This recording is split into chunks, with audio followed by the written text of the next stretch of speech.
প্রশাসনের সকল স্তর থেকে বের করে যারা বিগত 15-16 বছর যারা শাহাদাত বরণ করেছে, যারা গুমের শিকার হয়েছে, তাদের প্রত্যেকের পরিবার থেকে তাদের ভাই, তাদের আত্মীয় স্বজনকে চাকরিতে দিয়ে তাদের দেশের সেবা করলে দেশ উপকৃত হবে, কারণ তারাই প্রকৃত দেশপ্রেমিক, তারা ফ্যাসিবাদ বিরোধী।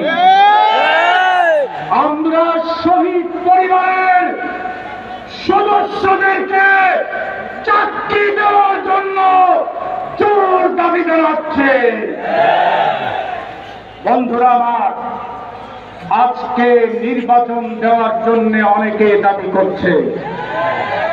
আমরা বলতে চাই 15-16 বছর শেখ হাসিনা এবং তার মন্ত্রী পরিষদ হাজার হাজার কোটি টাকা লুটপাট করে বিদেশে পাচার করেছে। পরিষ্কার কথা, দেশের সম্পদ বিদেশ থেকে যদি ফিরিয়ে না আনা হয়, বাংলাদেশে সুষ্ঠু নির্বাচন হতে পারে না।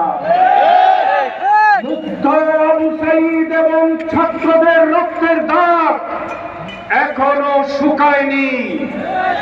আমার ছাত্র ভাইদেরকে যারা হত্যা করেছে, তাদেরকে বিচার না করা পর্যন্ত বাংলাদেশে কোন সুষ্ঠু নির্বাচন হতে পারে না।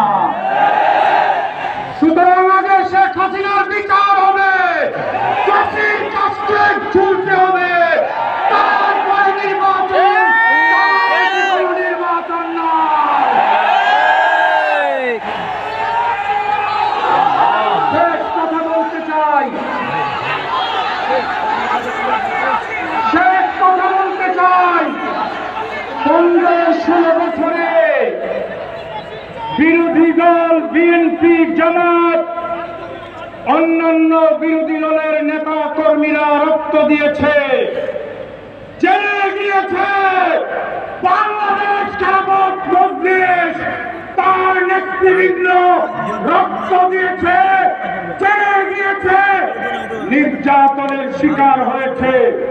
সুতরাং কোন সংলাপ, কোন আলোচনা বাংলাদেশ খেলাফত মজলিস এবং মৌলানা মামুনুল হককে ছাড়া অর্থবহ হতে পারে না।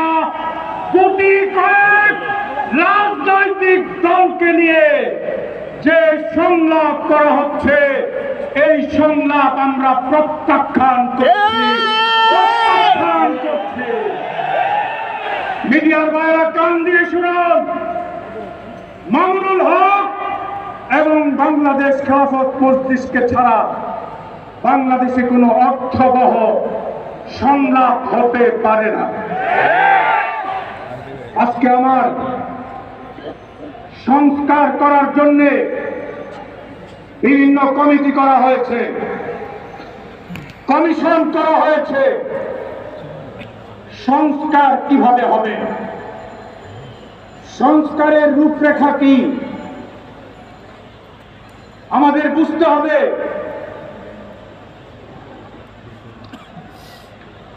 দেশের সাংবিধানিক সংস্কারের প্রয়োজন, নির্বাচন ব্যবস্থার সংস্কারের প্রয়োজন, প্রশাসনের রন্ধ্রে রন্ধ্রে যে ফ্যাসিবাদের বীজ বাষ্প শেখ হাসিনা ঢুকিয়ে দিয়েছিল, আমরা মনে করি সর্বক্ষেত্রে সংস্কার প্রয়োজন। এই সংস্কারের মূলনীতি কি হওয়া উচিত? এই সংস্কারের মূলনীতি হওয়া উচিত আল্লাহর রাসূলের আদর্শ। আল্লাহর রাসূল